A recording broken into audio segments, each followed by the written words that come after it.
votre turpitude? D'abord, c'est que vous en connaissiez une bonne partie. Et puis que je voyais plus à gagner qu'à perdre à vous avouer le reste. Comment cela, s'il vous plaît? S'il importe d'être sublime en quelque genre, c'est surtout en mal. On crache sur un petit filou, mais on ne peut refuser une sorte de considération à un grand criminel.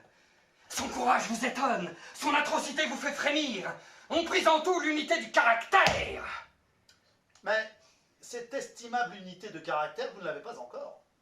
Ah, je vous trouve de temps en temps vacillant dans vos principes. Il est incertain si vous tenez votre méchanceté de la nature ou de l'étude. Et si l'étude vous apportez aussi loin qu'il est possible. J'en conviens. Mais j'y fais de mon mieux. J'avais voulu que vous connaissiez jusqu'où j'excellais dans mon art. Vous arrachez l'aveu que j'étais au moins original dans mon avilissement.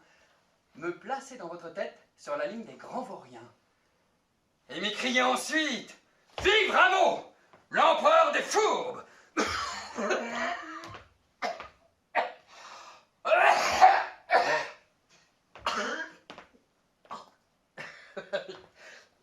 Je sais ce que j'ai.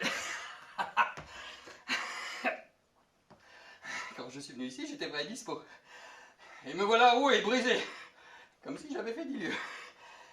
Ça m'a pris subitement. Voulez-vous vous rafraîchir? Volontiers. Que voulez-vous? Alors, ce qui vous plaira, je ne suis pas difficile. Tant qu'il y a de l'alcool.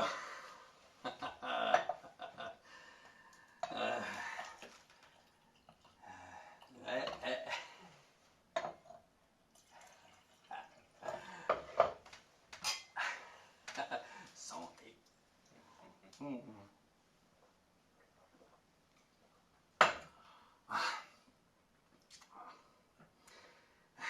Je repensais à notre conversation sur la musique. Hein? Comment se fait-il qu'avec un tact aussi fin, une si grande sensibilité pour les beautés de l'art musical, vous soyez aussi aveugle sur les belles choses en morale, aussi insensible au charme de la vertu? Peut-être que j'ai toujours vécu avec de bons musiciens et de méchantes gens. D'où il est arrivé que mon oreille est devenue fine et que mon cœur est devenu sourd. Et puis c'est qu'il y avait quelque chose de race. C'est dans les molécules. Aimez-vous votre enfant? Si je l'aime. Un petit sauvage. J'en suis fou. Est-ce que vous ne vous occuperez pas sérieusement d'arrêter en lui l'effet de la maudite molécule paternelle? J'y travaillerai bien inutilement. S'il est destiné à devenir un homme de bien, je n'y nuirai pas. Non. Mais si la molécule voulait qu'il fût un vaurien comme son père, les effets que j'aurais faits pour en faire un honnête homme lui seraient très nuisibles.